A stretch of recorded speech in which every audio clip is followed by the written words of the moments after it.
Residence ਦੇ ਉੱਤੇ। ਜਦ ਕਿ ਜੋ ਜ਼ੈਲੈਂਸਕੀ ਆ ਉਹ ਇਹ ਕਹਿ ਰਿਹਾ ਵੀ ਨਹੀਂ ਅਸੀਂ ਇੱਦਾਂ ਦਾ ਅਟੈਕ ਨਹੀਂ ਕੀਤਾ ਹੈਗਾ। ਟੌਪ ਦੇ ਰਸ਼ੀਅਨ ਆਫੀਸ਼ੀਅਲਸ ਨੇ ਪਰਸਨਲ ਥ੍ਰੈਟ ਉਹਨਾਂ ਨੇ ਹੁਣ ਜਾਰੀ ਕੀਤੀ ਹੈਗੀ ਆ ਯੂਕਰੇਨ ਦੇ ਪ੍ਰੈਜ਼ੀਡੈਂਟ ਵਲਾਡੀਮੀਰ ਜ਼ੈਲੈਂਸਕੀ ਦੇ ਉੱਤੇ ਵੀ ਜੇ ਤੁਸੀਂ ਪੂਟਨ ਦੇ ਉੱਤੇ ਘਰ ਦੇ ਉੱਤੇ ਅਟੈਕ ਕਰਨ ਦੀ ਕੋਸ਼ਿਸ਼ ਕਰ ਰਹੇ ਆ ਡਰੋਨ ਦੇ ਨਾਲ ਤੇ ਅਸੀਂ ਵੀ ਤੁਹਾਡੇ ਘਰ ਦੇ ਉੱਤੇ ਡਰੋਨ ਦੇ ਨਾਲ ਅਟੈਕ ਕਰਨ ਦੀ ਕੋਸ਼ਿਸ਼ ਕਰਾਂਗੇ। ਰਸ਼ੀਆ ਦੇ ਫੋਰਨ ਮਿਨਿਸਟਰ ਸਰਜੀ ਲੈਵਰੋਵ ਉਹਨਾਂ ਨੇ ਇਹ ਕਿਹਾ ਵੀ ਯੂਕਰੇਨ ਵਾਲਿਆਂ ਨੇ ਡਰੋਨ ਅਟੈਕ ਪੂਟਨ ਦੇ ਜਿਹੜਾ ਸਟੇਟ ਰੈਜ਼ੀਡੈਂਸ ਆ ਨੋਵਗੋਰਡ ਰੀਜਨ ਦੇ ਵਿੱਚ ਉੱਥੇ ਦਸੰਬਰ 29 ਨੂੰ ਕੀਤਾ ਸੀ। ਲੈਵਰੋਵ ਨੇ ਕਿਸੇ ਤਰ੍ਹਾਂ ਦਾ ਐਵੀਡੈਂਸ ਤਾਂ ਨਹੀਂ ਜਿਹੜਾ ਪੇਸ਼ ਕੀਤਾ ਸਪੋਰਟ ਕਰਨ ਦੇ ਲਈ ਵੀ ਹਾਂ ਬਿਲਕੁਲ ਜ਼ੈਲੈਂਸਕੀ ਦੀਆਂ ਫੋਰਸਸ ਵੱਲੋਂ ਇਹ ਅਟੈਕ ਕੀਤਾ ਗਿਆ ਸੀ। ਪਰ ਡਿਮਿਟਰੀ ਮੈਡਵੇਵ ਜੋ ਹੈਗੇ ਆ ਸਾਬਕਾ ਰਸ਼ੀਆ ਦੇ ਪ੍ਰੈਜ਼ੀਡੈਂਟ ਆ ਤੇ ਪ੍ਰਾਈਮ ਮਿਨਿਸਟਰ ਜੋ ਸਰਵ ਕਰ ਰਹੇ ਆ ਕੰਟਰੀ ਦੇ ਸਿਕਿਉਰਿਟੀ ਕੌਂਸਲ ਦੇ ਉੱਤੇ ਉਹਨਾਂ ਨੇ ਜਿਹੜਾ ਆ ਉਹ ਵੀ ਅਕਿਊਜ਼ ਕੀਤਾ ਜ਼ੈਲੈਂਸਕੀ ਨੂੰ ਵੀ ਇਹ ਜਾਣ ਬੁੱਝ ਕੇ ਡੀਰੇਲ ਕਰ ਰਿਹਾ ਹੈਗਾ ਸੈਟਲਮੈਂਟ ਜੋ ਕਨਫਲਿਕਟ 'ਚ ਹੋ ਰਹੀ ਆ ਉਹ ਨਾ ਹੋਵੇ। ਸੋ ਕਿਉਂਕਿ ਯੂਐਸ ਪੂਰੀ ਕੋਸ਼ਿਸ਼ ਕਰ ਰਿਹਾ ਹੈਗਾ। ਸੋ ਰਸ਼ੀਆ ਵਾਲੇ ਕਹਿ ਰਹੇ ਆ ਵੀ ਯੂਕਰੇਨ ਵਾਲੇ ਜੰਗ ਹੀ ਚਾਹੁੰਦੇ ਹੈਗੇ ਆ। ਸੋ ਇਸ ਕਰਕੇ ਉਹ ਇਦਾਂ ਦੀਆਂ ਜਿਹੜੀਆਂ ਸ਼ਰਾਰਤਾਂ ਆ ਉਹ ਕਰ ਰਹੇ ਹੈਗੇ ਆ। ਦੂਸਰੇ ਪਾਸੇ ਜੋ ਜ਼ੈਲੈਂਸਕੀ ਆ ਉਹਨਾਂ ਨੇ ਇੰਡੀਆ ਦੇ ਪ੍ਰਾਈਮ ਮਿਨਿਸਟਰ ਮੋਦੀ ਨੂੰ ਕਾਫੀ ਜ਼ਿਆਦਾ ਜਿਹੜੀ ਆ ਸਲੈਮ ਕੀਤਾ ਆ। ਉਹਨਾਂ ਨੇ ਇਹ ਕਿਹਾ ਵੀ ਤੁਸੀਂ ਪੂਟਨ ਨੂੰ ਹੀ ਅੰਡੋਰਸ ਕਰ ਰਹੇ ਹੋ ਵੀ ਹਾਂ ਜਿਹੜਾ ਯੂਕਰੇਨ ਆ ਉਹਨਾਂ ਨੇ ਰਸ਼ੀਆ ਦੇ ਪ੍ਰੈਜ਼ੀਡੈਂਟ ਨੂੰ ਅਟੈਕ ਕਰਨ ਦੀ ਕੋਸ਼ਿਸ਼ ਕੀਤੀ ਹੈਗੀ ਆ। ਜਦੋਂ ਹੀ ਇਹ ਗੱਲਬਾਤ ਹੋਈ ਉਦੋਂ ਇੱਕ ਦਿਨ ਬਾਅਦ ਜਿਹੜੀ ਆ ਇਹ ਸਟੇਟਮੈਂਟ ਯੂਕਰੇਨ ਦੇ ਫੋਰਨ ਮਿਨਿਸਟਰ ਐਂਦਰੀ ਸਾਵੀਬਾ ਉਹਨਾਂ ਨੇ ਜਿਹੜੀ ਜਾਰੀ ਕੀਤੀ ਆ ਵੀ ਅਸੀਂ ਕਿਸੇ ਤਰ੍ਹਾਂ ਦਾ ਕੋਈ ਅਟੈਕ ਨਹੀਂ ਕੀਤਾ ਨਾ ਹੀ ਇਹ ਅਟੈਕ ਵਾਪਰਿਆ ਹੈਗਾ। ਤੇ ਉਹਨਾਂ ਨੇ ਇਹ ਕਿਹਾ ਵੀ ਅਸੀਂ ਬਹੁਤ ਜ਼ਿਆਦਾ ਡਿਸਪੁਆਇੰਟਡ ਆ ਕੰਸਰਨਡ ਆ ਜਿਹੜੀ ਇੰਡੀਆ ਤੇ ਪਾਕਿਸਤਾਨ ਨੇ ਜਿਹੜੀ ਸਟੇਟਮੈਂਟ ਜਾਰੀ ਕੀਤੀ ਹੈਗੀ ਆ ਇਸ ਸਬੰਧ ਦੇ ਵਿੱਚ। ਰਸ਼ੀਆ ਦੇ ਫੋਰਨ ਮਿਨਿਸਟਰ ਸਰਜੇ ਲੈਵਰੋਵ ਨੇ ਅਕਿਊਜ਼ ਕੀਤਾ ਸੀ ਵੀ 91 ਦੇ ਕਰੀਬ ਡਰੋਨਸ ਪੂਟਨ ਦੇ ਆਫੀਸ਼ੀਅਲ ਰੈਜ਼ੀਡੈਂਸ ਦੇ ਉੱਤੇ ਜਿਹੜਾ ਆ ਨੋਵਗੋਰਡ ਰੀਜਨ ਆ ਉੱਥੇ ਯੂਕਰੇਨ ਵੱਲੋਂ ਛੱਡੇ ਗਏ ਸੀ। ਜੀ ਅਗਲੀ ਜਿਹੜੀ ਹਰਜੋਤ ਸਿੰਘ ਜੀ ਗੱਲ ਕਰਦੇ ਜਾਈਏ ਇੱਕ ਹੋਰ ਮੁਲਕਾਂ ਦੇ ਵਿੱਚ ਜਿਹੜਾ ਤਣਾਅ ਆ ਉਹ ਇਸ ਟਾਈਮ ਵੱਧ ਰਿਹਾ ਹੈਗਾ ਆ। ਇਸ ਵਾਰੀ ਜਿਹੜੀ ਸਿਚੁਏਸ਼ਨ ਆ ਉਹ UAE ਤੇ ਸਾਊਦੀ ਅਰੇਬੀਆ ਦੇ ਦਰਮਿਆਨ ਬਣ ਚੁੱਕੀ ਹੈਗੀ ਆ।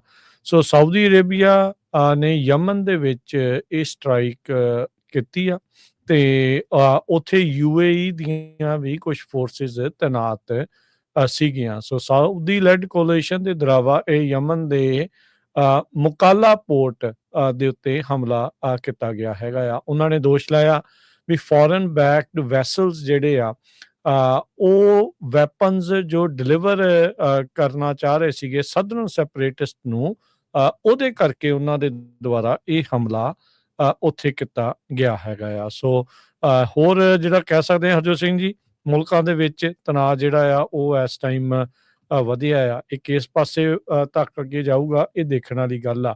ਉੱਦਾਂ UAE ਨੇ ਹੁਣ ਇਹ ਐਲਾਨ ਕਰ ਦਿੱਤਾ ਆ ਵੀ ਉਹ ਆਉਂਦੇ ਸਮੇਂ ਦੇ ਵਿੱਚ ਜਿਹੜੀਆਂ ਆਪਣੀਆਂ ਫੋਰਸਿਸ ਆ ਉਹਨਾਂ ਨੂੰ ਉੱਥੋਂ ਵਾਪਸ ਬੁਲਾਉਣ ਜਾ ਰਹੇ ਆ। ਵਿਡਰੋ ਜਿਹੜਾ ਉਹ ਕਰ ਲੈਣਗੇ ਜਿਹੜੀਆਂ ਥੋੜ੍ਹੀਆਂ ਬਹੁਤੀਆਂ ਫੋਰਸਿਸ ਉਹਨਾਂ ਦੀਆਂ ਯਮਨ ਦੇ ਵਿੱਚ ਬਚੀਆਂ ਹੋਈਆਂ ਨੇ। ਸੋ ਇਹ ਸਾਊਦੀ ਅਰੇਬੀਆ ਦੇ ਦੁਆਰਾ ਜਿਹੜਾ ਬੋਂਬ ਆ ਇਹ ਕੀਤਾ ਗਿਆ ਆ ਯਮਨ ਦੇ ਵਿੱਚ। ਯਮਨ ਦੇ ਵਿੱਚ ਆਲਰੇਡੀ ਪਿਛਲੇ ਲੰਮੇ ਸਮੇਂ ਤੋਂ ਵਾਰ ਜਿਹੜੀ ਆ ਲੜਾਈ ਆ ਉਹ ਚੱਲ ਰਹੀ ਆ। 2 ਸ਼ਿਪਸ ਦੇ ਉੱਤੇ ਦੋਸ਼ ਆ ਵੀ ਉਹਨਾਂ ਦੇ ਦੁਆਰਾ ਕੰਬੈਟ ਵਹੀਕਲਸ ਤੇ ਜਿਹੜੇ ਵੈਪਨਸ ਆ ਜਿਹੜੀਆਂ ਸੈਪਰੇਟਿਸਟ ਫੋਰਸਿਸ ਸਾਊਦੀ ਦੇ ਉਲਟ ਲੜ ਰਹੀਆਂ ਆ ਉਹਨਾਂ ਨੂੰ ਮੁਹੱਈਆ ਕਰਾਉਣ ਦੇ ਲਈ 2 ਸ਼ਿਪਸ ਦੇ ਜ਼ਰੀਏ ਇਹ ਸਮਾਨ ਲਿਆਂਦਾ ਜਿਹੜਾ ਹੋ ਜਾ ਰਿਹਾ ਸੀਗਾ।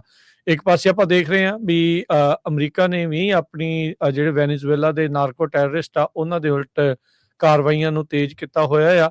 ਤੇ ਆਈ ਥਿੰਕ ਦੂਜੇ ਮੁਲਕਾਂ ਤੋਂ ਵੀ ਆਪਾਂ ਦੇਖ ਸਕਦੇ ਹਾਂ ਵੀ ਉਹਨਾਂ ਨੂੰ ਇਹ ਲੱਗ ਰਿਹਾ ਆ ਵੀ ਹਾਂ ਜੇ ਅਮਰੀਕਾ ਵਾਲੇ ਕਰ ਸਕਦੇ ਆ ਤਾਂ ਦੂਜੇ ਮੁਲਕ ਵੀ ਉਸੇ ਚੀਜ਼ ਤੋਂ ਅੱਗੇ ਵਧਦੇ ਹੋਏ ਆਪੋ ਆਪਣੇ ਪੱਧਰ ਦੇ ਉੱਤੇ ਕਾਰਵਾਈ ਹੁਣ ਕਰ ਰਹੇ ਆ। ਸੋ ਸਾਊਦੀ ਅਰੇਬੀਆ ਤੇ ਨੇ ਯਮਨ ਦੇ ਉੱਤੇ ਹਮਲਾ ਕੀਤਾ ਜਿੱਥੇ UAE ਦੀਆਂ ਫੋਰਸਿਸ ਸੀ ਤੇ UAE ਨੇ ਜਿਹੜਾ ਆ ਉਹ ਹੁਣ ਵਾਪਸ ਜਿਹੜੇ ਫੌਜੀ ਆ ਉਹਨਾਂ ਨੂੰ ਬੁਲਾ ਲਿਆ ਹੈਗਾ ਆ। ਸੋ ਯਮਨ ਦੇ ਜਿਹੜੇ ਪ੍ਰੈਜ਼ੀਡੈਂਸ਼ੀਅਲ ਕੌਂਸਲ ਨੇ ਰਾਸ਼ਦ ਅਲ ਅਲੀਮੀ, ਉਹ ਜਿਹੜੇ ਕਿ ਸਾਊਦੀ ਅਰੇਬੀਆ ਦੁਆਰਾ ਬੈਕ ਕੀਤੇ ਜਾ ਰਹੇ ਆ, ਉਹਨਾਂ ਨੇ ਅਕਿਊਜ਼ ਕੀਤਾ ਵੀ UAE ਡਾਇਰੈਕਟ ਕਰ ਰਿਹਾ ਫੋਰਸਿਸ ਨੂੰ ਵੀ ਇਹ ਯਮਨ ਦੇ ਵਿੱਚ ਸਾਡੇ ਉਲਟ ਸਟੇਟ ਦੀ ਅਥਾਰਟੀ ਦੇ ਉਲਟ ਜਿਹੜਾ ਉਹ ਚੱਲੇ ਤੇ ਮਿਲੀਟਰਲੀ ਉਹ ਐਸਕੇਲੇਟ ਕਰ ਰਹੇ ਆ। ਸੋ UAE ਦੇ ਉੱਤੇ ਜਿਹੜੇ ਹਰਜੋਤ ਸਿੰਘ ਜੀ ਦੋਸ਼ ਲਗਾਏ ਜਾ ਰਹੇ ਆ ਵੀ ਜਿਹੜਾ ਤਖਤਾ ਪਲਟਣ ਦੀ ਕੋਸ਼ਿਸ਼ ਕਰ ਰਹੇ ਆ, ਸੱਤਾਧਾਰੀਆਂ ਨੂੰ ਲਾਂਭੇ ਕਰਨ ਦੀ ਕੋਸ਼ਿਸ਼ ਕਰ ਰਹੇ ਆ, ਤੇ ਜਿਹੜੀ ਉਹ ਉਹਨਾਂ ਦੇ ਹਿਸਾਬ ਦੇ ਨਾਲ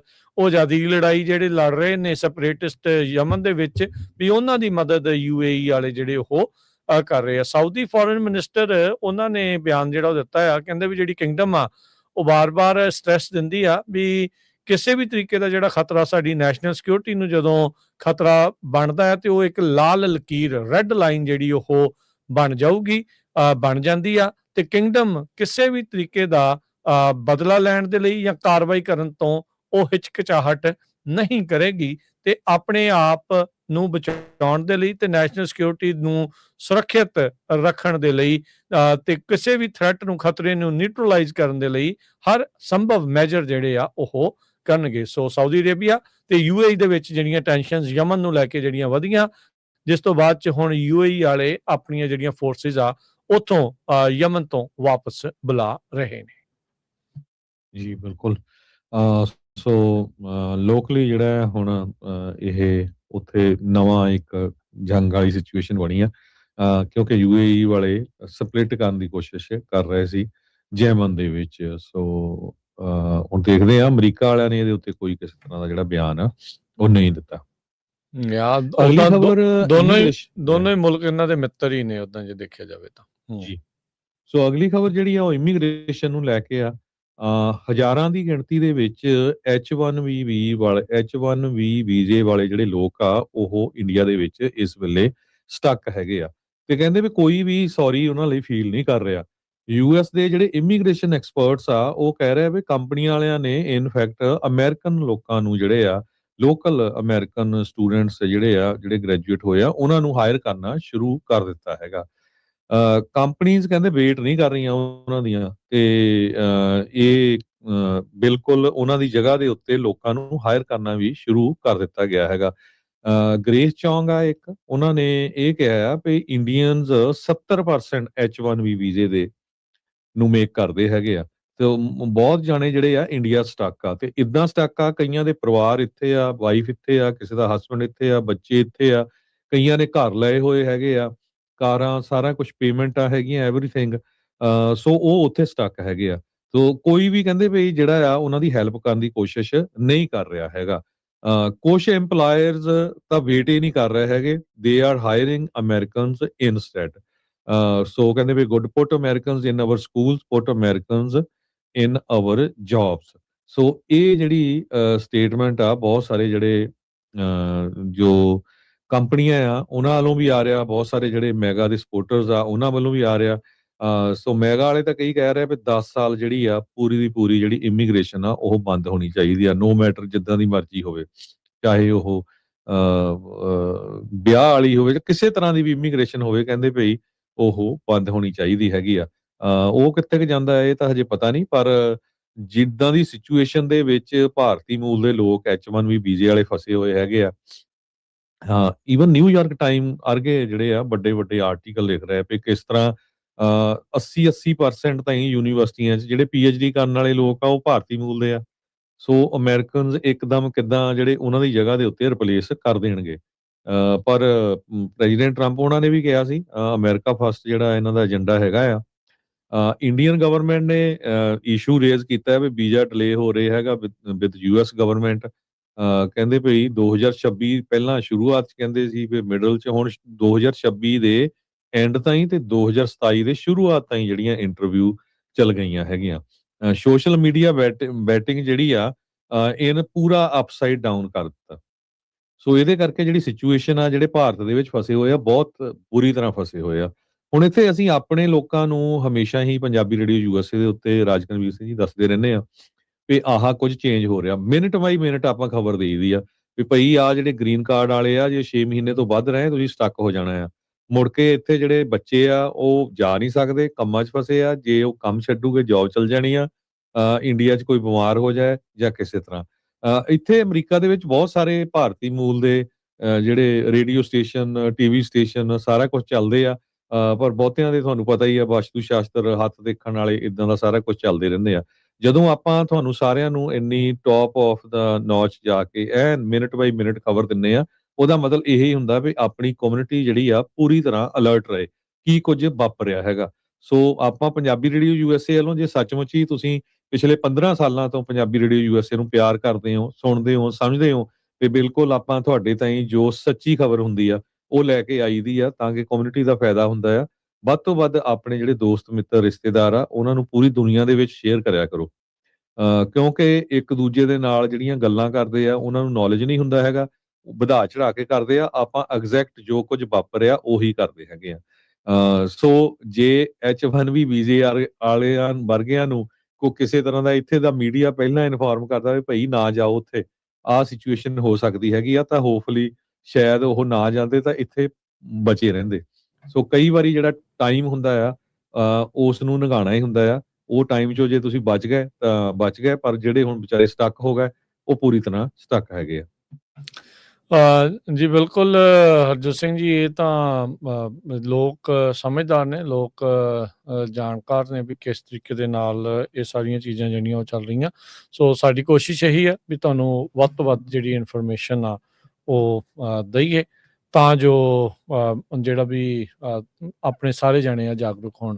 ਤੁਸੀਂ ਨਿਊਯਾਰਕ ਟਾਈਮਸ ਦੀ ਗੱਲ ਕੀਤੀ, ਇੰਡੀਆ ਦੀ ਗੱਲ ਕੀਤੀ, ਤੇ ਇੱਕ ਜਿਹੜਾ ਆਰਟੀਕਲ ਇਸ ਟਾਈਮ ਜੋ ਚੱਲ ਰਿਹਾ ਹੈ, ਹਿੰਦੂਤਵਾ ਨੇ ਕਿਸ ਤਰੀਕੇ ਦੇ ਨਾਲ ਭਾਰਤ ਦਾ ਰੁੱਖ ਬਦਲਿਆ ਹੈ, ਉਹਦਾ ਐਕਸਪੋਜ਼ੇ ਜਿਹੜਾ ਨਿਊਯਾਰਕ ਟਾਈਮਸ ਨੇ ਆਪਣੇ ਫਰੰਟ ਪੇਜ ਦੇ ਉੱਤੇ, ਕੱਲ੍ਹ ਦੀਆਂ ਜਿਹੜੀਆਂ ਉਹਨਾਂ ਦੀਆਂ ਛਪੀਆਂ ਅਖਬਾਰਾਂ ਦੇ ਵਿੱਚ ਫਰੰਟ ਪੇਜ ਦੇ ਵਿੱਚ ਜਿਹੜਾ ਉਹ ਆਇਆ, from shadows to power, how the Hindu right reshaped India. So RSS ਦੀ ਜਿਹੜੀ ਕਹਾਣੀ ਆ ਉਹਨਾਂ ਨੇ ਇਸ ਦੇ ਵਿੱਚ ਲਿਖੀ ਆ। ਮੋਦੀ ਦਾ ਜਿਹੜਾ ਉਹ ਦੱਸਿਆ ਆ ਵੀ ਜਿਹੜੀ ਇੰਡੀਪੈਂਡੈਂਸ ਡੇ ਦੇ ਉੱਤੇ ਉਹ ਜਿਹੜੀ ਐਡਰੈਸ ਕਰਦਾ ਹੁੰਦਾ ਆ, ਵੀ ਉਹਦੇ ਵਿੱਚ ਕਿਸ ਤਰੀਕੇ ਦੇ ਨਾਲ RSS ਦੇ ਉਹਨੇ ਗੁਣਗਾਨ ਕੀਤੇ, ਕਿੱਦਾਂ ਉਹਨੇ ਕਿਹਾ ਵੀ ਉਹਦੀ ਜ਼ਿੰਦਗੀ ਨੂੰ ਉਹਨੇ ਚੇਂਜ ਕੀਤਾ, ਤੇ ਇੰਡੀਆ ਨੂੰ ਮੁੜ ਬਣਾਉਣ ਦੇ ਵਿੱਚ ਕਿੱਦਾਂ ਉਸ ਦਾ ਅਹਿਮ ਯੋਗਦਾਨ ਜਿਹੜਾ ਹੋ ਰਿਹਾ ਆ। ਕਹਿੰਦੇ ਵੀ ਇਹ ਇੱਕ ਸ਼ੈਡੋ ਕਬਾਲ ਸੀਗਾ ਜਿਸ ਨੇ ਹਿੰਦੂਤਵ ਜਿਹੜਾ ਏਜੰਡਾ ਆ, ਹਿੰਦੂਤਵ ਦੇ ਜਿਹੜੇ ਮੁੱਦੇ ਆ, ਉਹਦੀ ਸੋ ਕਾਲਡ ਪ੍ਰਾਈਡ ਆ, ਉਸ ਨੂੰ ਰਿਵਾਈਵ ਕਰਨ ਦਾ ਇੱਕ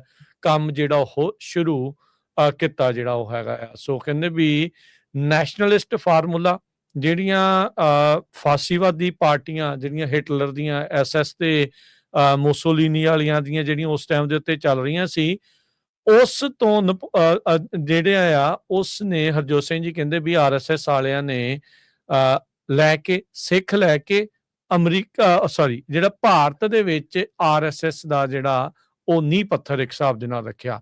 ਸੋ ਸੇਮ ਉਸੇ ਏਜੰਡੇ ਦੇ ਉੱਤੇ, ਜਿੱਦਾਂ ਹਿਟਲਰ ਕਹਿੰਦਾ ਸੀਗਾ ਵੀ ਸਿਰਫ ਗੋਰੇ ਮੂਲ ਦੇ ਹੀ ਚੰਗੇ ਆ, ਆਰੀਅਨ ਲੋਕ ਹੀ ਚੰਗੇ ਆ, ਚਿੱਟੀ ਚਮੜੀ ਵਾਲੇ, ਨੀਲੀਆਂ ਅੱਖਾਂ ਵਾਲੇ, ਇਸੇ ਤਰੀਕੇ ਦੇ ਨਾਲ ਕਹਿੰਦੇ RSS ਉਹਨਾਂ ਤੋਂ ਪ੍ਰਭਾਵਿਤ ਹੋ ਕੇ ਉਹਨਾਂ ਨੇ ਵੀ ਆਪਣੀ ਜਿਹੜੀ ਪਾਰਟੀ ਆ ਉੱਥੇ ਜਿਹੜੀ ਉਹ ਬਣਾਈ। ਕਹਿੰਦੇ ਵੀ ਜਦੋਂ ਗਾਂਧੀ ਦੀ ਕਤਲ ਕੀਤਾ ਜਾਂਦਾ, ਅਸੈਸੀਨੇਸ਼ਨ ਕੀਤਾ ਜਾਂਦਾ, ਜਿਹੜਾ ਜਿਹਨੂੰ ਇਸ ਟਾਈਮ ਨਥੂਰਾਮ ਗੋਡਸੇ ਨੂੰ ਕਾਫੀ ਜ਼ਿਆਦਾ ਸੈਲੀਬ੍ਰੇਟ ਕਰਦੀ ਆ RSS ਵਾਲੇ, ਉਹ ਕਹਿੰਦੇ ਵੀ ਹੌਲੀ ਹੌਲੀ ਇਹਨਾਂ ਦਾ ਜਿਹੜੇ ਪੈਰ ਆ ਉੱਥੇ ਲੱਗਣੇ ਸ਼ੁਰੂ ਜਿਹੜੇ ਹੋ ਗਏ। ਕਹਿੰਦੇ ਵੀ ਫਿਰ RSS ਨੇ ਇਨਫਿਲਟਰੇਟ ਕਰ ਦਿੱਤਾ, ਯਾਨੀ ਕਿ ਘੁਸਪੈਠ ਕਰ ਦਿੱਤੀ ਭਾਰਤ ਦੀਆਂ ਜਿਹੜੀਆਂ ਇੰਸਟੀਟਿਊਸ਼ਨਸ ਦੇ ਵਿੱਚ, ਇੰਨੀ ਡੂੰਘੀ ਘੁਸਪੈਠ ਜਿਹੜੀ ਉਹ ਕੀਤੀ। ਕਹਿੰਦੇ ਵੀ ਜੇ ਮੋਦੀ ਨਾ ਵੀ ਰਿਹਾ ਤਾਂ ਵੀ ਜਿਹੜੀ RSS ਦੀ ਜਿਹੜੀ ਪਾਵਰ ਆ ਉਹ ਕਿਤੇ ਜਾਣ ਵਾਲੀ ਨਹੀਂ ਆ। ਕਹਿੰਦੇ ਵੀ it will remain a powerful force long after Mr. Modi is gone. So RSS ਦੀ ਘੁਸਪੈਠ ਭਾਰਤ ਦੇ ਵਿੱਚ ਐਡੀ ਵੱਡੇ ਪਾਵਰ ਦੇ ਉੱਤੇ ਜਿਹੜਾ ਉਹ ਪਹੁੰਚਣਾ, ਉਹ ਇੱਕ ਉਸ ਦੀ ਜਿਹੜੀ ਸਟੋਰੀ ਆ ਨਿਊਯਾਰਕ ਟਾਈਮਸ ਨੇ ਇਹ ਰਨ ਕੀਤੀ ਹੈਗੀ ਆ। ਆਪਾਂ ਇਸ ਵਾਰ ਦੇਖ ਹੀ ਰਹੇ ਹਾਂ ਹਰਜੋਤ ਸਿੰਘ ਜੀ ਵੀ ਜਿਸ ਤਰੀਕੇ ਦੇ ਨਾਲ ਕ੍ਰਿਸਮਸ ਦੇ ਵਿੱਚ ਜਿਹੜਾ ਹਿੰਦੂਤਵੀ ਏਜੰਡੇ ਦੇ ਤਹਿਤ ਜੋ ਉੱਥੇ ਚੱਲਿਆ ਆ, ਜੋ ਹਿੰਦੂਤਵੀ ਤਾਕਤਾਂ ਨੇ ਉਹਨਾਂ ਨੇ ਕਿਸ ਤਰੀਕੇ ਦੇ ਨਾਲ ਜਿਹੜਾ ਉਹ ਕੀਤਾ। ਲੇਟਲੀ ਦੇਖ ਰਹੇ ਸੀ 2-4 ਮੈਂ ਵਲੌਗਰਸ ਜਿਹੜੇ ਹਰਜੋਤ ਸਿੰਘ ਜੀ ਦੇਖੇ, ਕੋਈ ਨਾਰਥ ਕੋਰੀਆ ਵਾਲਾ ਕੋਈ ਜਾਪਾਨ ਤੋਂ, ਕੋਈ ਚਾਈਨਾ ਤੋਂ ਜਿਹੜੇ ਉੱਥੇ ਆਏ ਹੋਏ ਸੀ। ਜੋ ਉਹਨਾਂ ਦੇ ਨਾਲ ਇਹਨਾਂ ਨੇ ਬਦਸਲੂਕੀਆਂ ਕੀਤੀਆਂ ਤੇ ਜੋ ਉਹਨਾਂ ਦੇ ਨਾਲ ਵਰਤਾਰਾ ਕੀਤਾ ਆ, ਉਹ ਜਾਂਦੇ ਜਾਂਦੇ ਇਹੀ ਕਹਿ ਕੇ ਗਏ, ਆਈ ਹੇਟ ਇੰਡੀਆ। ਹੁਣੇ ਜਿਸ ਨੂੰ ਟਰੰਪ ਲੈਂਡ ਬਣਾਉਣ ਦੀ ਗੱਲ ਆਖੀ ਜਾ ਰਹੀ ਆ ਨਾਰਥ ਈਸਟ ਨੂੰ, ਹਰਜੋਤ ਸਿੰਘ ਜੀ, ਉਹਦੇ ਕਰਕੇ ਰੌਲਾ ਰੱਪਾ ਜਿਹੜਾ ਪਿਆ ਆ। ਉਸ ਇਲਾਕੇ ਦਾ ਇੱਕ ਬੰਦਾ ਜਿਹਦਾ ਪੇ BSF 'ਚ ਫੌਜੀ ਆ, ਉਹਨੂੰ ਉੱਥੇ ਦੀ ਭੀੜ ਨੇ ਕੁੱਟ-ਕੁੱਟ ਕੇ ਮਾਰ ਦਿੱਤਾ, ਕਿਉਂਕਿ ਉਹ ਵੇਖਣ ਨੂੰ ਚਾਈਨੀਜ਼ ਮੂਲ ਵਰਗਾ ਕਹਿੰਦੇ ਜੀ ਉਹ ਲੱਗਦਾ ਸੀਗਾ। ਉੱਥੇ ਪਤਾ ਹੀ ਆ ਵੀ ਜਿਸ ਤਰੀਕੇ ਦਾ ਰਵੱਈਆ ਆ ਉਹ ਕੀਤਾ ਜਾਂਦਾ। ਸੋ ਕਹਿੰਦੇ ਵੀ ਇਹ ਸਾਰਾ ਕੁਝ ਜੋ ਉੱਥੇ ਵਾਪਰ ਰਿਹਾ ਉਹ RSS ਦੀ ਜਿਹੜੀ ਉਹ ਦੇਣ ਹੈਗੀ ਆ। ਸੋ ਪੋਲੀਟੀਕਲ ਡਿਵਾਈਡ ਤੇ ਹਿੰਦੂਤਵਾ ਜਿਹੜਾ ਉਹਨਾਂ ਨੇ ਇਸ ਤਰੀਕੇ ਦੇ ਨਾਲ ਇਸ ਨੂੰ ਜਿਹੜਾ ਉਹ ਅੱਗੇ ਲੈ ਕੇ ਆਂਦਾ ਹੈਗਾ ਆ। ਸੋ ਕਹਿੰਦੇ ਵੀ RSS ਇੱਕ ਜਿਹੜੇ ਹਰਜੋਤ ਸਿੰਘ ਦੀ ਮੁੰਬਈ ਦੇ ਹੈਗੇ ਨੇ ਡਾਕਟਰ ਨਿਤਿਸ਼ ਜਿਹੜੇ ਭੰਡਾਰਕਰ, ਉਹ ਕਹਿੰਦੇ ਵੀ RSS ਦੇ ਨਾਲ ਉਹ ਓਨ ਤਾਂ ਜਿਹੜਾ ਉਹ ਨਹੀਂ ਕਰਦੇ, ਪਰ ਕਹਿੰਦੇ ਵੀ ਸਾਡੇ ਕੋਲ ਲੋਕ ਹੈਗੇ ਆ। ਕਹਿੰਦੇ ਵੀ ਲੋਕ ਆਰਗੇਨਾਈਜੇਸ਼ਨ ਦੇ ਨਾਲ ਐਸਾ ਜਿਹੜਾ ਉਹ ਜੁੜ ਕੇ ਕੰਮ ਕਰਦੇ ਨੇ ਵੀ ਜਿੱਦਾਂ ਇਹੀ ਸਾਰਾ ਕੁਝ ਹੁੰਦਾ ਆ। ਸੋ RSS ਦੀ ਜਿਹੜੀ ਘੁਸਪੈਠ ਆ ਉਹ ਉਸ ਤਰੀਕੇ ਦੇ ਨਾਲ ਹੀ ਆ।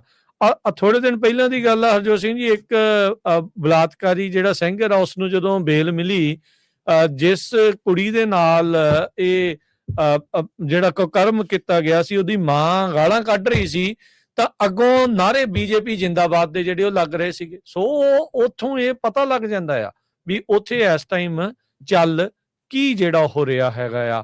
ਸੋ RSS ਦੇ ਦੁਆਰਾ ਜਿਸ ਤਰੀਕੇ ਦੇ ਨਾਲ ਕਹਿੰਦੇ ਵੀ ਇਨਫਿਲਟਰੇਟ ਕੀਤਾ ਗਿਆ, ਇਹੀ ਜਿਹੜਾ ਹਿੰਦੂਤਵੀ ਏਜੰਡੇ ਨੂੰ ਲਾਗੂ ਕਰਾਉਣ ਵਾਲਾ ਭਾਰਤ ਦੇ ਵਿੱਚ ਹੈਗਾ ਆ। ਤੇ ਇਹਦਾ ਹੀ ਜਿਹੜਾ ਰੈਟੋਰਿਕ ਆ ਉਹ ਕਹਿੰਦੇ ਵੀ ਸੋਸ਼ਲ ਮੀਡੀਆ ਦੇ ਉੱਤੇ ਐਂਪਲੀਫਾਈ ਜਿਹੜਾ ਉਹ ਹੋ ਰਿਹਾ ਆ, ਜਿਹੜਾ ਵਾਇਲੈਂਸ ਅਗੇਂਸਟ ਮਾਈਨੋਰਿਟੀਜ਼ ਨੂੰ ਨਾਰਮਲਾਈਜ਼ ਕਰ ਰਿਹਾ।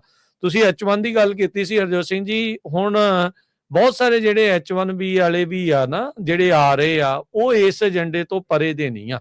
ਉਹ ਉਸ ਸੋਚ ਦੇ ਨਾਲ ਜਿਹੜੇ ਇੱਥੇ ਆਏ ਆ, ਚਾਹੇ ਉਹ ਕਾਸਟਿਜ਼ਮ ਨੂੰ ਜਿਹੜਾ ਉਹ ਲੈ ਕੇ ਹੋਵੇ, ਐਲੀਟਿਜ਼ਮ ਨੂੰ ਲੈ ਕੇ ਹੋਵੇ, ਮਾਈਨੋਰਿਟੀਜ਼ ਦੇ ਨਾਲ ਧੱਕੇ ਕਰਨ ਵਾਲੀਆਂ ਜਿਹੜੀਆਂ ਗੱਲਾਂ ਹੋਵੇ, ਸੋ ਉਹਨਾਂ ਦੇ ਉਹ ਜਿਹੜੇ ਬਿਆਨ, ਉਦਾਂ ਦੀਆਂ ਚੀਜ਼ਾਂ ਜਿਹੜੀਆਂ ਸਾਂਝੀਆਂ ਕੀਤੀਆਂ ਜਾਣੀਆਂ, ਉਹ ਇਵੈਂਚੁਅਲੀ ਉਹਨਾਂ ਦੇ ਲਈ ਕਹ ਲਓ ਵੀ ਗਲੇ ਦੀ ਹੱਡੀ ਜਿਹੜੀ ਆ ਉਹ ਬਣ ਸਕਦੀ ਹੈਗੀ ਆ। ਸੋ ਇਲਾਹਾਬਾਦ ਹਾਈ ਕੋਰਟ ਦੇ ਕੈਂਪਸ ਦੇ ਵਿੱਚ ਹਰਜੋਤ ਸਿੰਘ ਜੀ ਪਿਛਲੇ ਸਾਲ ਨਿਊਯਾਰਕ ਟਾਈਮਜ਼ ਰਿਪੋਰਟ ਕਰ ਰਿਹਾ ਵੀ RSS ਦੇ ਜਿਹੜੇ ਹਾਰਡ ਲਾਈਨ ਅਫੀਲੀਏਟ ਗਰੁੱਪ ਆ ਉਹਨਾਂ ਨੇ ਸੈਮੀਨਾਰ ਜਿਹੜਾ ਆ ਉਹ ਕੀਤਾ ਸੀ। ਕੀਨੋਟ ਐਡਰੈਸ ਕਹਿੰਦੇ ਵੀ ਉੱਥੇ ਇੱਕ ਜਸਟਿਸ ਸ਼ੇਖਰ ਕੁਮਾਰ ਯਾਦਵ ਉਹਨਾਂ ਨੇ ਜਿਹੜਾ ਉਹ ਦਿੱਤਾ ਸੀਗਾ। ਤੇ ਕਹਿੰਦੇ ਵੀ ਜਦੋਂ ਬਿਆਨ ਦੇ ਰਿਹਾ ਸੀ ਤਾਂ ਉਹਨਾਂ ਨੇ ਮੁਸਲਮਾਨਾਂ ਦੇ ਲਈ ਇਹ ਲੋਕ ਕਹਿ ਕੇ ਜਿਹੜਾ these people ਕਰਕੇ ਜਿਹੜਾ ਸ਼ਬਦ ਵਰਤਿਆ ਸੀ, ਕਹਿੰਦੇ ਵੀ ਇਹ ਕਲੀਅਰ ਬਾਅਦ ਦੇ ਵਿੱਚ ਕੀਤਾ। ਕਹਿੰਦੇ ਵੀ ਮੁਸਲਮਾਨਾਂ ਨੂੰ ਡਿਸਕ੍ਰਾਈਬ ਕਰਨ ਦੇ ਲਈ ਇੱਕ ਜਿਹੜਾ ਘਟੀਆ ਸ਼ਬਦ ਦੇ ਤੌਰ ਦੇ ਉੱਤੇ ਉਹਨਾਂ ਦੇ ਅੰਦਰੂਨੀ ਤੌਰ ਦੇ ਉੱਤੇ ਜਿਹੜਾ ਉਹ ਵਰਤਿਆ ਜਾਂਦਾ। ਕਹਿੰਦੇ ਵੀ ਜੱਜ ਜਿਹੜਾ ਉਹ ਕਹਿ ਰਿਹਾ, ਜਿਹਦੇ ਵਿੱਚ ਉਹਨੇ ਕੀਨੋਟ ਸਪੀਕਰ ਨੇ ਉਦੋਂ ਕਿਹਾ ਸੀਗਾ, ਕਹਿੰਦਾ ਵੀ ਮੈਂ ਬਗੈਰ ਕਿਸੇ ਹੈਜੀਟੇਸ਼ਨ ਤੋਂ, ਕਿਸੇ ਸ਼ਰਮ ਤੋਂ ਮੈਂ ਇਹ ਕਹਿਣਾ ਆ ਵੀ India it will run as per the wishes of its majority। ਸੋ ਜਿਹੜੇ ਉਥੇ ਹਾਈ ਕੋਰਟ ਦੇ ਜੱਜ, ਸੁਪਰੀਮ ਕੋਰਟ ਦੇ ਜਿਹੜੇ ਉੱਥੇ ਦੇ ਜਸਟਿਸ ਨੇ, ਉਹਨਾਂ ਦੀ ਸੋਚ ਇਸ ਤਰੀਕੇ ਦੇ ਨਾਲ ਜਿਹੜੀ ਹੈਗੀ ਆ ਵੀ ਜੋ ਮੈਜੋਰਿਟੇਰੀਅਨ ਨੇ, ਜੋ ਉੱਥੇ ਵੱਧ ਗਿਣਤੀ ਆ, ਬਹੁ ਗਿਣਤੀ ਆ, ਉਹਨਾਂ ਦੀ ਭਾਵਨਾ ਦੇ ਹਿਸਾਬ ਦੇ ਨਾਲ ਹੀ ਸਾਰਾ ਕੁਝ ਜਿਹੜਾ ਹੋਵੇਗਾ।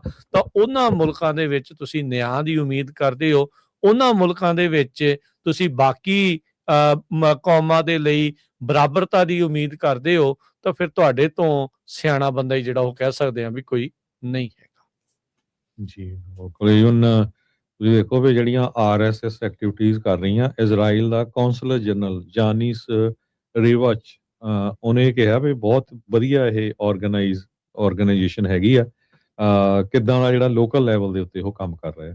ਸੋ ਇੱਥੋਂ ਤੁਸੀਂ ਅੰਦਾਜ਼ਾ ਲਾਉਂਦੇ ਆ ਵੀ ਇਜ਼ਰਾਈਲ ਵਾਲੇ ਵੀ ਬਿਲਕੁਲ ਜਿਹੜੇ ਆ ਉਹ ਇੰਡੋਰਸ ਕਰ ਰਹੇ ਹੈਗੇ ਆ।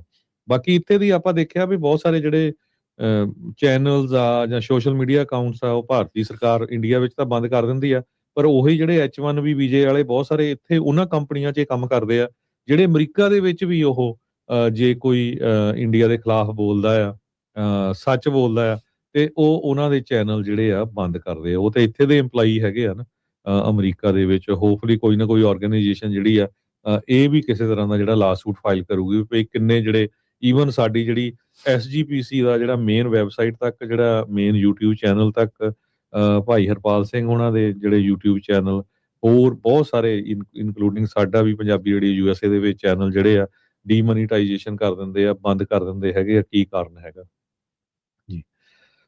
ਤੇ ਆਪਾਂ ਇੱਕ ਬ੍ਰੇਕ ਲੈਂਦੇ ਆ, ਬ੍ਰੇਕ ਤੋਂ ਬਾਅਦ ਆਈਸ ਵਾਲਿਆਂ ਨੇ ਆਈਸ ਨੂੰ ਇੱਕ ਜੱਜ ਨੇ ਕਹਿ ਦਿੱਤਾ ਆ ਵੀ ਹਾਂ ਤੁਸੀਂ ਜਿਹੜੇ ਵੀ ਲੋਕ ਮੈਡੀਕਲ ਜਾਂ ਮੈਡੀਕੇਟ ਰਹਿ ਰਹੇ ਆ ਉਹਨਾਂ ਦਾ ਡਾਟਾ ਲੈ ਸਕਦੇ ਆ, ਉਹ ਆਪਾਂ ਤੁਹਾਡੇ ਨਾਲ ਡਿਸਕਸ ਕਰਾਂਗੇ।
ਬ੍ਰੇਕ ਤੋਂ ਬਾਅਦ ਇੱਕ ਵਾਰੀ ਫਿਰ ਆਪ ਸਭ ਦਾ ਸਵਾਗਤ ਕਰਦੇ ਹਾਂ। ਸੋ ਤੇ ਪ੍ਰੋਗਰਾਮ ਦੇ ਵਿੱਚ ਪ੍ਰੋਗਰਾਮ ਚੱਲ ਰਿਹਾ ਜੀ ਅਪਡੇਟ ਅਮਰੀਕਾ। ਮੈਂ ਰਾਜਕਨਵੀਰ ਸਿੰਘ, ਜੁੜੇ ਹੋਏ ਨੇ ਮੇਰੇ ਨਾਲ ਇਸ ਮੌਕੇ ਹਰਜੋਤ ਸਿੰਘ ਖਾਲਸਾ ਜੀ, ਤੇ ਨਾਲ ਹੀ ਆਪਣੇ ਜਿਹੜੇ ਹਰਜੋਤ ਸਿੰਘ ਜੀ ਇਸ ਟਾਈਮ ਜੁੜ ਚੁੱਕੇ ਹੋਏ ਨੇ ਨੈਨਦੀਪ ਸਿੰਘ ਜੀ ਵੀ ਜਕਾਰਾ ਮੂਵਮੈਂਟ ਤੋਂ।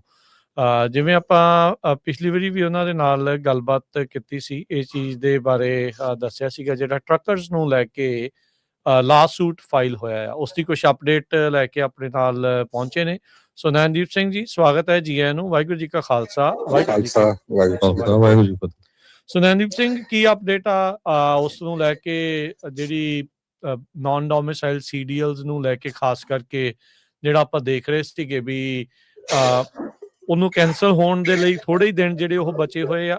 ਸੋ ਕੀ ਲੇਟੈਸਟ ਅਪਡੇਟ ਆ ਇਸ ਲਾਸਟ ਸੂਟ ਤੋਂ ਬਾਅਦ ਦੇ ਵਿੱਚ? ਕੋਈ ਸੁਣਵਾਈ ਅਜੇ ਤੱਕ ਹੋਈ ਆ ਜਾਂ ਨਹੀਂ ਹੋਈ? ਸੋ ਹਾਂਜੀ, ਵਾਹਿਗੁਰੂ ਖਾਲਸਾ ਵਾਹਿਗੁਰੂ ਫਤਿਹ।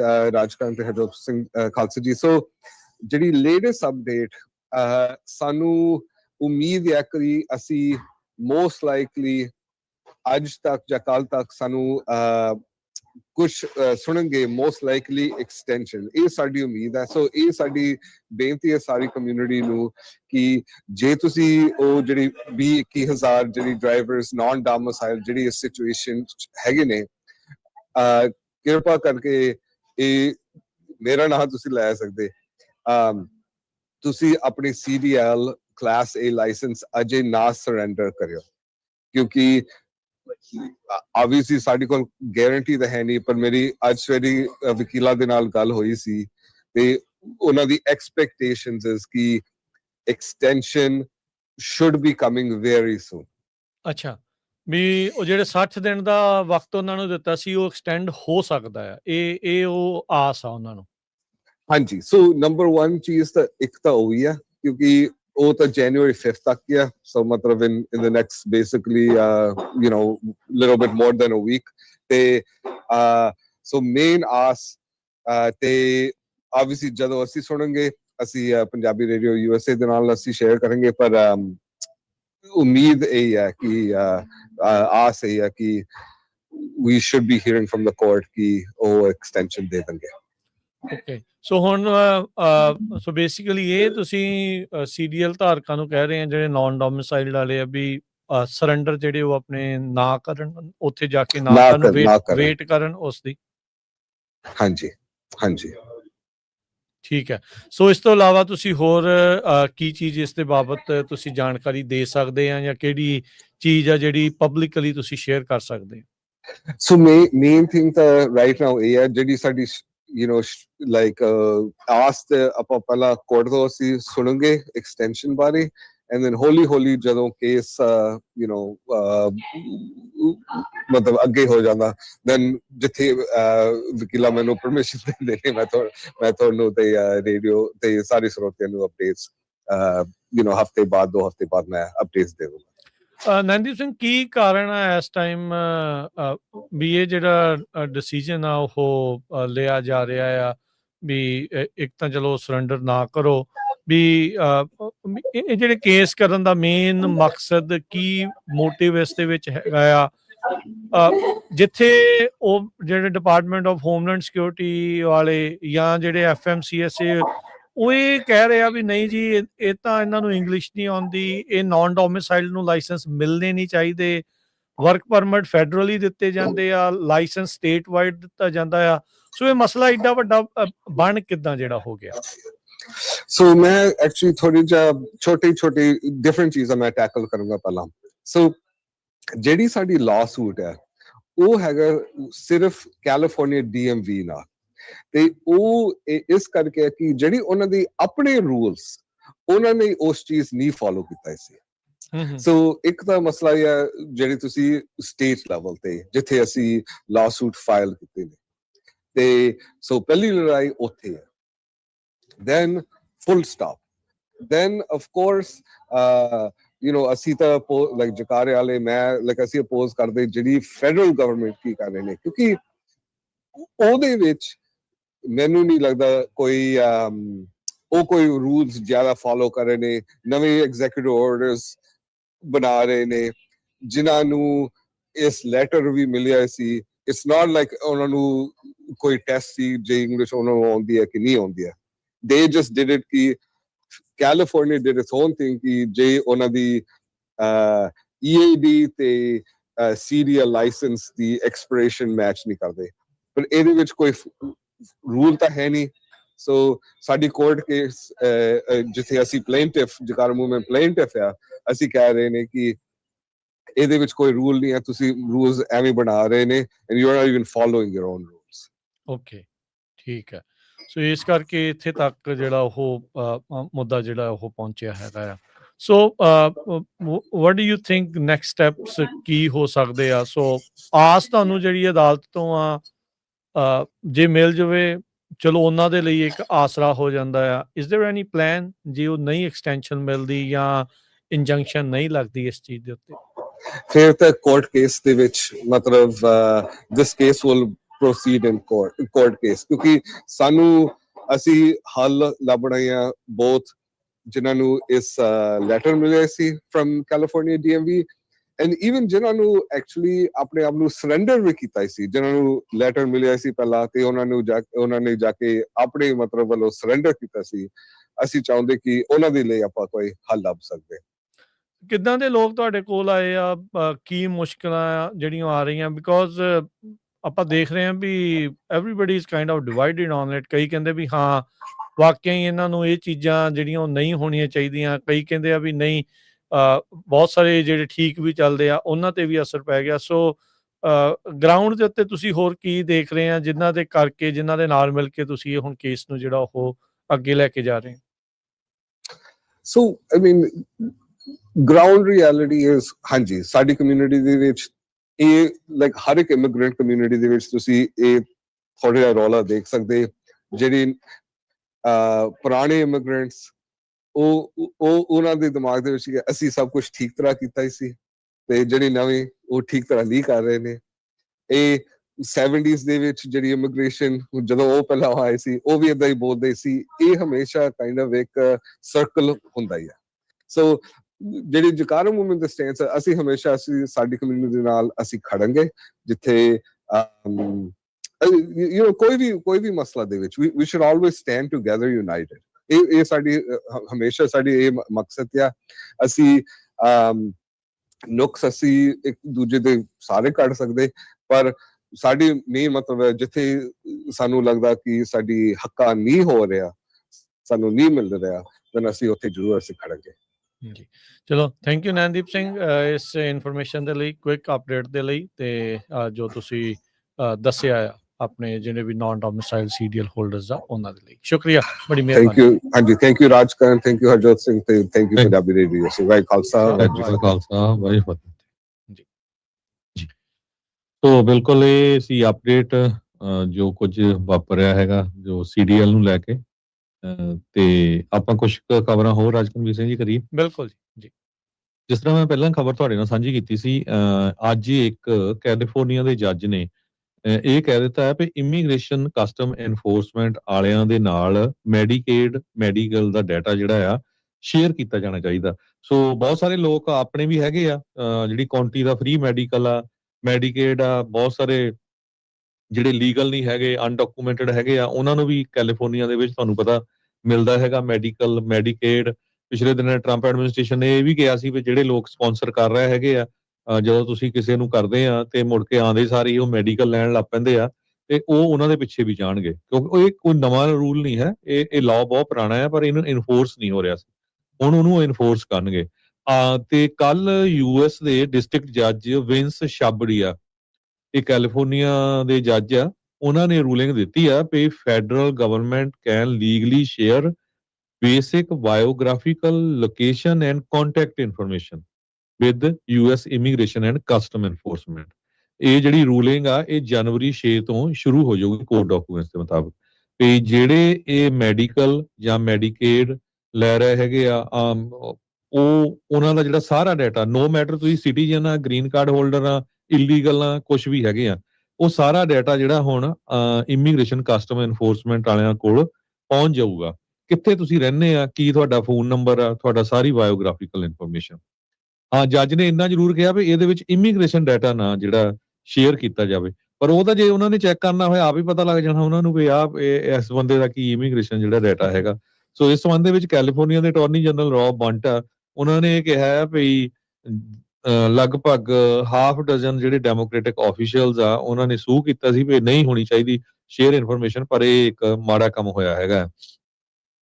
ਜਿਸ ਤਰ੍ਹਾਂ ਜੱਜ ਉਹਨਾਂ ਨੇ ਦੱਸਿਆ ਆ ਵੀ ਇਮੀਗ੍ਰੇਸ਼ਨ ਦਾ ਡਾਟਾ ਨਹੀਂ ਸ਼ੇਅਰ ਹੋ ਸਕਦਾ, ਪਰ ਜੇ ਆਈਸ ਵਾਲੇ ਆ ਉਹਨਾਂ ਨੂੰ ਤਾਂ ਝੱਟ ਪਤਾ ਲੱਗ ਜਾਣਾ ਵੀ ਕਿਹੜਾ ਬੰਦਾ ਕਿਹੜੇ ਸਟੇਟਸ ਦੇ ਉੱਤੇ ਹੈਗਾ। ਡਿਪਾਰਟਮੈਂਟ ਆਫ ਹੋਮਲੈਂਡ ਸਿਕਿਉਰਿਟੀ ਦੇ ਅਸਿਸਟੈਂਟ ਸੈਕਟਰੀ ਟ੍ਰੀਸ਼ੀਆ ਮੈਕਲੌਫਲਿਨ ਉਹਨਾਂ ਨੇ ਸਟੇਟਮੈਂਟ ਜਾਰੀ ਕੀਤੀ ਹੈ, ਕਹਿੰਦੇ ਵੀ ਇਹ ਇੱਕ ਤਰ੍ਹਾਂ ਨਾਲ ਰੂਲ ਆਫ ਲਾ ਤੇ ਅਮਰੀਕਨ ਟੈਕਸ ਪੇਅਰ ਦੀ ਵਿਕਟਰੀ ਹੈਗੀ ਆ, ਕਿਉਂਕਿ ਅਮਰੀਕਨ ਟੈਕਸ ਪੇਅਰ ਦੇ ਮਨੀ ਦੇ ਉੱਤੇ ਹੀ ਜਿਹੜਾ ਆ ਇਹ ਸਰਕਾਰਾਂ ਆ ਇਹ ਫ੍ਰੀ ਸਰਵਿਸਿਜ਼ ਦੇ ਰਹੀਆਂ ਹੈਗੀਆਂ ਆ।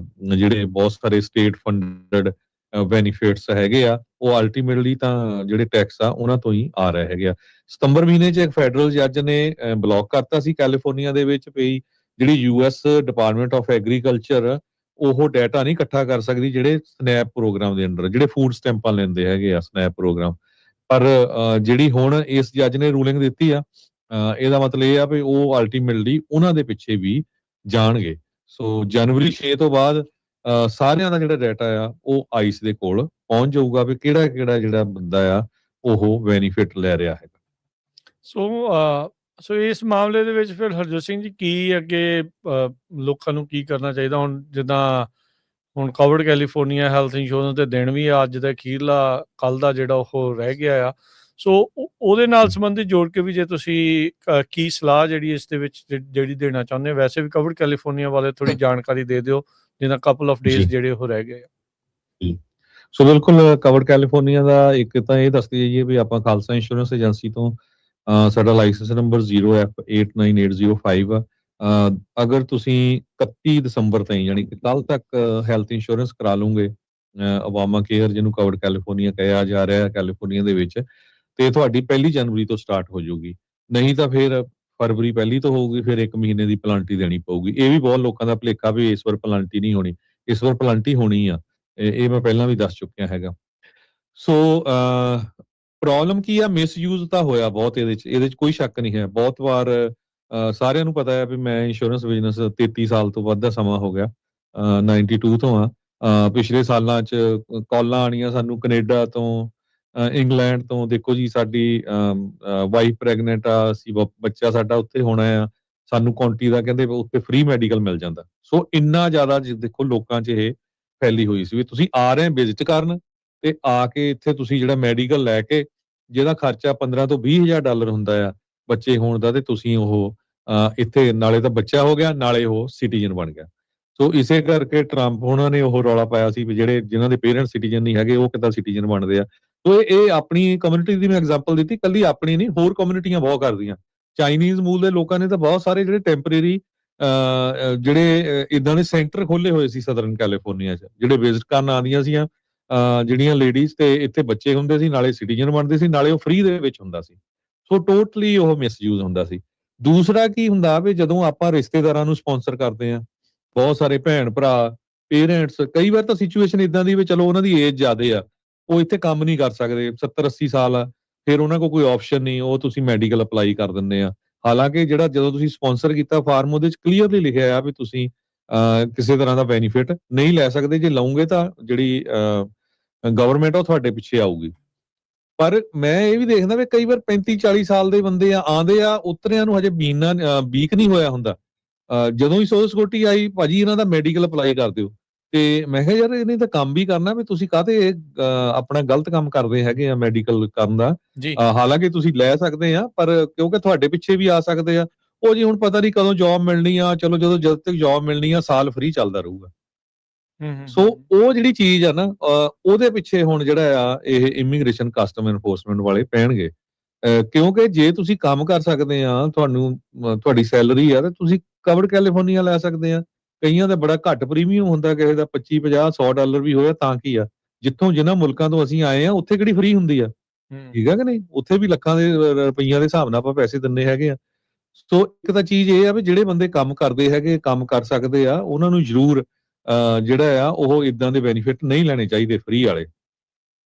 ਦੂਸਰੇ ਪਬਲਿਕ ਆ ਵੀ ਚਾਰਜ ਹੁਣ ਦਾ ਉਹਨਾਂ ਨੇ ਰੌਲਾ ਦੇਖ ਚੱਲ ਲਿਆ ਹੋਣਾ, ਰਿਹਾ। ਬਹੁਤ ਸਾਰੇ ਲੋਕ ਆਪਾਂ ਉਦਾਹਰਨਾਂ ਦੇਖਦੇ ਰਹਿੰਦੇ ਆ ਵੀ ਜੀ ਮੇਰੀ ਵਾਈਫ ਨੇ ਤਾਂ ਕੰਮ ਹੀ ਨਹੀਂ ਕਰਾਇਆ, ਮੈਂ ਹਾਲਾਂਕਿ ਉਹਨਾਂ ਦੇ ਖੁਦ ਦੇ ਬਿਜ਼ਨਸ ਆ, ਕਿਸੇ ਦੇ 7-11 ਆ, ਕਿਸੇ ਦੀਆਂ ਟਰੱਕਿੰਗ ਕੰਪਨੀਆਂ, ਤੁਸੀਂ ਉਹਨਾਂ ਨੂੰ ਪੇਰੋਲ ਤੇ ਪਾਓ, ਘੱਟੋ ਘੱਟ 40 ਕੁਆਟਰ ਤਾਂ ਬਣਾਓ ਨਾ। ਜੇ 40 ਕੁਆਟਰ ਬਣੂਗੇ, ਉਹ ਜਦੋਂ ਰਿਟਾਇਰ ਹੋਣਾ ਉਹਨਾਂ ਨੂੰ ਮੈਡੀਕੇਅਰ ਮਿਲੂਗਾ, ਪਲੱਸ ਜਿਹੜੀ ਆ ਉਹਨਾਂ ਨੂੰ ਇੱਕ ਤਰ੍ਹਾਂ ਦੇ ਨਾਲ ਪੈਨਸ਼ਨ ਵੀ ਮਿਲੂਗੀ, ਸੋਸ਼ਲ ਸਿਕਿਉਰਿਟੀ ਵੀ ਮਿਲੂਗੀ। ਸੋ ਬਹੁਤ ਸਾਰੇ ਜਿਹੜੇ ਲੋਕ ਨਹੀਂ ਜੀ ਸਾਨੂੰ ਤਾਂ ਅਸੀਂ ਤਾਂ ਪੈਨਸ਼ਨ ਵੀ ਲਵਾ ਲਈ, ਕੰਮ ਹੀ ਨਹੀਂ ਕੀਤਾ, ਉਹ ਪੈਨਸ਼ਨ ਨਹੀਂ ਹੈ ਭਾਈ, ਉਹ ਵੈਲਫੇਅਰ ਆ। ਉਹ ਵੈਲਫੇਅਰ ਵਾਲਿਆਂ ਦੇ ਪਿੱਛੇ ਉਹ ਨਹੀਂ ਜਾਣਾ ਹੈ।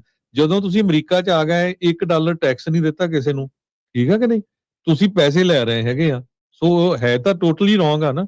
ਸੋ ਇਹ ਕੁਝ ਸੋਮਾਲੀਆ ਵਾਲਿਆਂ ਲੋਕਾਂ ਦੇ ਨਾਲ ਵਾਪਰਿਆ ਮਿਨੇਐਪਲਸ ਦੇ ਵਿੱਚ, ਕਿੰਨੇ ਹੁਣ ਦੇਖ ਲਓ ਸਕੈਂਡਲ ਨਿਕਲੇ ਆ ਉੱਥੇ। ਉਹ ਉਨੇ ਕੁ ਨਿਕਲਣ ਦੇ ਨਾਲ ਹੁਣ ਅੱਜ ਦੀ ਡੇਟ ਜਿਸ ਟਾਈਮ ਆਪਾਂ ਤੁਹਾਡੇ ਨਾਲ ਖਬਰਾਂ ਕਰ ਰਹੇ ਆ, ਉੱਥੇ FBI ਵੀ ਪੂਰੀ ਇਨਵੋਲਵ ਆ, ਇਮੀਗ੍ਰੇਸ਼ਨ ਕਸਟਮ ਐਨਫੋਰਸਮੈਂਟ ਵਾਲੇ ਵੀ ਇਨਵੋਲਵ ਆ, ਸਾਰੇ ਉੱਥੇ ਇਨਵੋਲਵ ਹੋਏ ਇਸ ਟਾਈਮ ਦੇ ਉੱਤੇ। ਉਹਦੇ ਚ ਕੀ ਆ ਵੀ ਜਿਹੜੇ ਕੋਈ ਮਾੜੇ ਮੋਟੇ ਆ ਛੋਟੇ, ਉਹ ਵੀ ਰਗੜ ਹੋ ਜਾਣੇ ਆ, ਵੱਡਿਆਂ ਨੇ ਤਾਂ ਰਗੜੇ ਹੀ ਹੋਣਾ ਆ। ਸੋ ਅੱਜ ਦੀ ਰੇਟ ਦੇ ਵਿੱਚ ਜਿਹੜੀ ਵੇਵ ਚੱਲ ਰਹੀ ਆ, ਐਂਟੀ ਇਮੀਗ੍ਰੈਂਟ ਵੇਵ ਬਹੁਤ ਚੱਲ ਰਹੀ ਆ। ਮੈਂ ਅੱਜ ਇਹ ਦੇਖ ਰਿਹਾ ਸੀ, ਸੋਮਾਲੀਆ ਤੋਂ ਬਾਅਦ ਉਹਨਾਂ ਨੇ ਅੱਜ ਇੱਕ ਇਹਨਾਂ ਦਾ ਜਿਹੜਾ ਹੈਗਾ ਮੈਗਾ ਵਾਲਿਆਂ ਦਾ ਇੱਕ ਬੰਦਾ ਹੈ ਬਹੁਤ ਜਿਹੜਾ ਮਸ਼ਹੂਰ, ਉਹ ਡਾਟਾ ਪਾਇਆ ਵੀ ਕਹਿੰਦਾ ਯਾਰ ਆ ਗੈਸ ਸਟੇਸ਼ਨ ਵਾਲਿਆਂ ਨੇ $5 ਮਿਲੀਅਨ ਦੇ ਜਿਹੜੇ ਆ ਉਹ ਲਏ ਹੋਏ ਹੈਗੇ ਆ, SBA ਲੋਨ ਲਏ ਆ। ਟੈਕਸਸ ਦਾ ਉਹਨੂੰ ਦੱਸਿਆ, ਉੱਥੇ ਪਾ ਕੇ ਕਹਿੰਦਾ 10 ਕੰਪਨੀਆਂ 10 ਚੋਂ 8 ਜਾਣੇ ਜਿਹੜੇ ਇੰਡੀਅਨ ਪਰ ਇਹਦੇ ਵਿੱਚ ਕੋਈ ਗਲਤ ਨਹੀਂ ਆ SBA ਦੇ ਲੋਨ ਲੈਣਾ, SBA ਦਿੰਦੀ ਬਿਜ਼ਨਸ ਦੇ ਲਈ ਲੋਨ ਆ। ਬਿਲਕੁਲ। ਸੋ ਆਪਾਂ ਇਹ ਨਹੀਂ ਕਹਿ ਰਹੇ ਵੀ ਗਲਤ ਆ। ਸੋ ਇਦਾਂ ਕਿਉਂਕਿ ਉਹ ਇਦਾਂ ਦੇ ਜਦੋਂ ਸ਼ੋਅ ਕਰਦੇ ਆ ਤਾਂ ਨੈਚੁਰਲੀ ਉਹਦੇ ਚ ਗਲਤ ਵੀ ਕਈ ਹੋਣੇ ਆ, ਠੀਕ ਆ ਕਿ ਨਹੀਂ।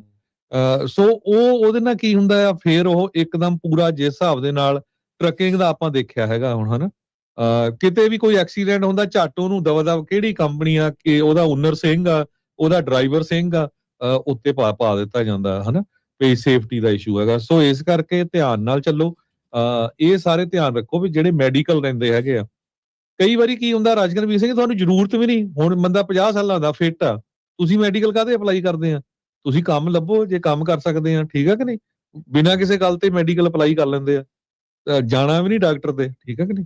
ਸੋ ਇਹ ਜਿਹੜੀਆਂ ਚੀਜ਼ਾਂ ਉਹਦੇ ਵਿੱਚ ਇਹ ਆ ਜਾਂਦੀ ਹੈ, ਹਰਜੋਤ ਸਿੰਘ ਜੀ ਕਹਿੰਦੇ ਵੀ ਮਹਿੰਗਾ ਬਹੁਤ ਜ਼ਿਆਦਾ ਨਾ, ਫਿਰ ਨਹੀਂ ਉਹਦੇ ਚ ਕੀ ਆ ਨਾ, ਜੇ ਕਿਤੇ ਬਾਈ ਐਮਰਜੈਂਸੀ ਤੁਹਾਨੂੰ ਜਾਣਾ ਪੈ ਜਾਏ, ਹਨਾ, ਹਸਪਤਾਲ ਦੇ ਵਿੱਚ ਐਡਮਿਟ ਹੋਣਾ ਪੈ ਜਾਏ, ਸਟਿਲ ਗਵਰਨਮੈਂਟ ਕੋ ਕਈ ਇਦਾਂ ਦੇ ਪ੍ਰੋਗਰਾਮ ਹੈਗੇ ਆ ਜਿਹੜੇ ਉਹਨਾਂ ਨੂੰ ਕਵਰ ਕਰਦੇ ਹੈਗੇ ਆ, ਕਿ ਹਾਂ ਇਹਨਾਂ ਦੇ ਕੋਲ ਹੈਲਥ ਇੰਸ਼ੋਰੈਂਸ ਹੈ ਨਹੀਂ, ਆਪਾਂ ਕਵਰ ਕਰ ਸਕਦੇ ਹੈਗੇ ਆ, ਪੇਮੈਂਟਾਂ ਬਣਾ ਸਕਦੇ ਹੈਗੇ ਆ। ਉਹਨਾਂ ਦੇ ਆਪਸ਼ਨਸ ਹੈਗੀਆਂ। ਪਹਿਲਾਂ ਤਾਂ ਕੈਲੀਫੋਰਨੀਆ 'ਚ ਬਹੁਤ ਸੀਆਂ, ਹੁਣ ਜਦੋਂ ਉਹਨਾਂ ਨੇ ਫੰਡਿੰਗ ਰੋਕਣੀ ਸ਼ੁਰੂ ਕਰਤੀ, ਹੁਣ ਫੈਡਰਲ ਵਾਲੇ ਕਹਿੰਦੇ ਅਸੀਂ ਜਿਹੜੀ ਮਿਨੇਸੋਟਾ ਸਟੇਟ ਆ ਉਹਦੀ ਫੈਡਰਲ ਫੰਡਿੰਗ ਰੋਕਣੀ ਆ।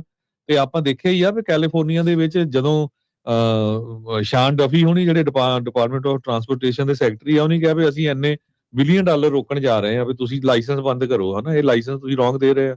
ਤੇ ਉਹ ਕੈਲੀਫੋਰਨੀਆ ਵਾਲਿਆਂ ਨੇ ਬੰਦ ਕਰਤੇ, ਹੁਣ ਤੁਹਾਡੇ ਸਾਹਮਣੇ ਹੀ ਆ, ਕਿਉਂਕਿ ਫੰਡਿੰਗ ਤਾਂ ਉਹਨਾਂ ਨੂੰ ਚਾਹੀਦੀ ਹੈਗੀ ਆ। ਸੋ ਇਸ ਕਰਕੇ ਬੜੇ ਧਿਆਨ ਨਾਲ ਚੱਲਣ ਦੀ ਜ਼ਰੂਰਤ ਆ। ਸੋ ਜਿਨ੍ਹਾਂ ਨੇ ਹਜੇ ਨਹੀਂ ਹੈਲਥ ਇੰਸ਼ੋਰੈਂਸ ਕਰਾਈ, ਉਹ ਜ਼ਰੂਰ ਤੁਸੀਂ ਕਾਲ ਕਰ ਲਿਓ 408-272-2500 ਦੇ ਉੱਤੇ 4082722500, ਕਿਉਂਕਿ ਇਸ ਵਾਰੀ ਸਬਸਿਡੀਆਂ ਕਾਫੀ ਘੱਟ ਹੋਈਆਂ ਹੈਗੀਆਂ। ਟਰੰਪ ਐਡਮਿਨਿਸਟ੍ਰੇਸ਼ਨ ਕਿਉਂਕਿ ਪਾਸ ਨਹੀਂ ਹੋ ਸਕਿਆ ਬਿੱਲ, ਤੇ ਜਿਹੜੀ ਤੁਹਾਡੀ ਇਨਕਮ ਲਿਮਿਟ ਆ ਉਹਦੇ ਹਿਸਾਬ ਦੇ ਨਾਲ ਸਬਸਿਡੀਆਂ ਬਹੁਤ ਘੱਟ ਹੋਈਆਂ, ਕਈਆਂ ਦੇ ਰੇਟ ਬਹੁਤ ਜ਼ਿਆਦਾ ਵਧੇ ਹੈਗੇ ਆ। ਸੋ ਆਪਣੇ ਚਾਹੇ ਤੁਸੀਂ ਸਾਡੇ ਆਫਿਸ ਜਾਂ ਜਿਹੜਾ ਵੀ ਤੁਹਾਡਾ ਕੋਈ ਇੰਸ਼ੋਰੈਂਸ ਬ੍ਰੋਕਰ ਹੈਗਾ, ਉਹਦੇ ਆਫਿਸ ਜ਼ਰੂਰ ਕਾਲ ਕਰ ਲਓ। ਸੋ ਸਲਾਹ ਜ਼ਰੂਰ ਲੈ ਲਿਆ ਕਰੋ, ਕਿਉਂਕਿ ਬਹੁਤ ਵਾਰ ਸਲਾਹ ਨਹੀਂ ਲੈਂਦੇ, ਤੇ ਜਦੋਂ ਫਿਰ ਪ੍ਰੋਬਲਮ ਆਉਂਦੀ ਆ ਫਿਰ ਕਾਲ ਕਰਦੇ, ਤੁਹਾਡੀ ਜਿਹੜੀ ਆ ਤੁਸੀਂ ਹੈਲਪ ਕਰਦੇ ਹੋ, ਉਸ ਟਾਈਮ ਦੇ ਉੱਤੇ ਆਪਾਂ ਕੋਈ ਹੈਲਪ ਨਹੀਂ ਕਰ ਸਕਦੇ ਹੈਗੇ। ਜੀ ਬਿਲਕੁਲ। ਸੋ ਕੰਟੈਕਟ ਤੁਸੀਂ ਜਿਹੜਾ ਇਹਨਾਂ ਦੇ ਨਾਲ ਕਰ ਸਕਦੇ ਹੈਗੇ ਆ 408-272-2500 ਦੇ ਉੱਤੇ 4082722500 ਦੇ ਉੱਤੇ। ਤੇ ਹਰਜੋਤ ਸਿੰਘ ਜੀ ਥੈਂਕ ਯੂ ਇਸ ਇਨਫੋਰਮੇਸ਼ਨ ਦੇ ਲਈ। ਤੇ ਜਾਂਦੇ ਜਾਂਦੇ ਇਹ 1-2 ਖਬਰਾਂ ਜਿਹੜੀਆਂ ਕੁਇਕਲੀ ਤੁਹਾਡੇ ਨਾਲ ਜਿਹੜੀਆਂ ਸਾਂਝ ਉਸਦੀ ਪਾਉਂਦੇ ਜਾਣਾ ਆ। ਇਸ ਵਾਰੀ ਇਸ ਪਿਛਲੇ ਸਾਲ ਦੇ ਵਿੱਚ FBI ਨੇ ਜਾਣਕਾਰੀ ਦਿੱਤੀ ਆ ਵੀ ਜਿਹੜੇ ਸਕੈਮਰਸ ਆ ਉਹਨਾਂ ਨੇ $333 ਮਿਲੀਅਨ ਦਾ ਚੂਨਾ ਲਾਇਆ ਸਿਰਫ ਬਿਟਕੋਇਨ ਦੇ ATM ਸਕੈਮਸ ਦੇ ਜਿਹੜਾ ਉਹ ਨਾਲ। ਇਹ ਬਹੁਤ ਸਾਰੇ ਥਾਵਾਂ ਦੇ ਉੱਤੇ ਜਿਹੜੇ ਬਿਟਕੋਇਨ ATMs ਲੱਗੇ ਹੋਏ ਨੇ, ਜੋ ਕਿ ਤੁਹਾਡੇ ਬਿਟਕੋਇਨ ਦੇ ਡਿਜੀਟਲ ਵਾਲਟ ਨੂੰ ਉਹਦੇ ਵਿੱਚ ਕੈਸ਼ ਘੱਲਣ ਦੇ ਲਈ ਵਰਤੇ ਜਾਂਦੇ ਆ। ਸੋ ਲੋਕਾਂ ਦੀ ਜਿਹੜੀ ਮਨੀ ਆ, ਬਹੁਤ ਸਾਰੇ ਲੋਕਾਂ ਨੇ ਇਹਨਾਂ ਸਕੈਮਰਸ ਨੇ ਆਪੋ ਆਪਣੇ ਬਿਟਕੋਇਨ ਦੇ ਵਾਲਟ ਦੇ ਵਿੱਚ ਐਡ ਜਿਹੜੀ ਉਹ ਕਰਵਾ ਲਈ। ਕ੍ਰਿਪਟੋ ਕਰੰਸੀਜ਼ ਦੀ ਪਪੂਲੈਰਿਟੀ ਲਗਾਤਾਰ ਵੱਧ ਰਹੀ ਆ, ਬਹੁਤ ਜ਼ਿਆਦਾ ਵਧੀ ਹੋਈ ਆ, ਤੇ FBI ਨੇ ਜਿਹੜੀ ਇਹ ਜਾਣਕਾਰੀ ਦਿੱਤੀ ਆ ਵੀ ਅਮਰੀਕਨਸ ਨੂੰ 333 ਮਿਲੀਅਨ ਡਾਲਰ ਦਾ ਜਿਹੜਾ ਚੂਨਾ ਆ ਉਹ ਇਸ ਵਾਰ ਲਾਇਆ ਗਿਆ ਆ। 2024 ਦੇ ਵਿੱਚ ਜਿਹੜੇ ਸਕੈਮਰਸ ਆ ਉਹਨਾਂ ਨੇ 250 ਮਿਲੀਅਨ ਡਾਲਰ ਦਾ ਚੂਨਾ ਜਿਹੜਾ ਉਹ ਲਾਇਆ ਸੀ। ਉਸ ਤੋਂ ਪਿਛਲੇ ਸਾਲ ਦੇ ਨਾਲੋਂ ਇਹ ਡਬਲ ਆ, ਤੇ ਹੁਣ ਇਹ ਫੇਰ ਇੱਕ ਜਿਹੜਾ ਆ ਉਹ ਵੱਧ ਚੁੱਕਾ ਹੈਗਾ ਆ। ਸੋ 45,000 ਬਿਟਕੋਇਨ ATMs ਨੇ ਨੇਸ਼ਨ ਵਾਈਡ। ਉਹਨਾਂ ਦੇ ਵਿੱਚ ਜਿਹੜੇ ਯੂਜ਼ਰਸ ਆ ਜਦੋਂ ਕੈਸ਼ ਪਾਉਂਦੇ ਨੇ ਕਿਸੇ ਵੀ ਡਿਜੀਟਲ ਵਾਲਟ ਦੇ ਵਿੱਚ ਮਨੀ ਜਿਹੜੀ ਉਹ ਘੱਲਣੀ ਹੁੰਦੀ ਆ, ਤਾਂ ਫਿਰ ਉਹਦੇ ਜ਼ਰੀਏ ਜਿਹੜਾ ਉਹ ਕਿੱਤਾ ਜਿਹੜਾ ਹੋ ਜਾ ਰਿਹਾ ਆ। ਇੱਕ ਵਕਤ ਸੀਗਾ ਸਕੈਮਰ ਜਦੋਂ ਲੋਕਾਂ ਨੂੰ ਡਰਾਉਂਦੇ ਸੀਗੇ, ਕਹਿੰਦੇ ਜੀ ਗਿਫਟ ਕਾਰਡ ਘੱਲੋ, ਕੋਈ ਐਪਲ ਦਾ, ਕੋਈ ਗ੍ਰੀਨ ਡਾਟ ਦਾ, ਕੋਈ ਖੱਬੇ ਸੱਜੇ, ਕਈ ਜਿਹੜੇ ਉਹ ਹੁੰਦੇ ਸੀਗੇ। ਪਰ ਹੁਣ ਲੋਕਾਂ ਨੂੰ ਸਕੈਮ ਕਰਨ ਵਾਲੇ ਉਹ ਬਿਟਕੋਇਨ ਦੇ ATMs ਦੇ ਉੱਤੇ ਘੱਲ ਰਹੇ ਨੇ ਵੀ ਉਹਦੇ ਵਿੱਚ ਕੈਸ਼ ਪਾਓ, ਤੇ ਉਹਦੇ ਜ਼ਰੀਏ ਫਿਰ ਜਿਹੜੀ ਮਨੀ ਆ ਸਿੱਧੀ ਉਹਨਾਂ ਦੇ ਕੋਲ ਪਹੁੰਚ ਜਿਹੜੀ ਹੋ ਜਾਂਦੀ ਆ। ਸੋ 333 ਮਿਲੀਅਨ ਡਾਲਰ ਦਾ ਜਿਹੜਾ ਚੂਨਾ ਆ ਸਕੈਮਰਸ ਨੇ ਬਿਟਕੋਇਨ ਦੇ ATMs ਦੇ ਜ਼ਰੀਏ ਪਿਛਲੇ ਸਾਲ ਦੇ ਵਿੱਚ, ਇਸ ਸਾਲ 'ਚ ਇਨਫੈਕਟ 2025 ਦੇ ਵਿੱਚ ਲਾਇਆ ਹੈਗਾ ਆ ਜੀ। ਤੇ ਹਰਜੋਤ ਸਿੰਘ ਜੀ, ਸਮਾਂ ਸਮਾਪਤ ਆ। ਮਿਲਦੇ ਆ ਅਗਲੀ ਵਾਰ। ਸਭ ਨੂੰ ਬਹੁਤ ਪਿਆਰ ਸਤਿਕਾਰ ਸੈਨਿਕੀ ਜਹੀ। ਸਤਿ ਸ੍ਰੀ ਅਕਾਲ। ਸਤਿ ਸ੍ਰੀ ਅਕਾਲ।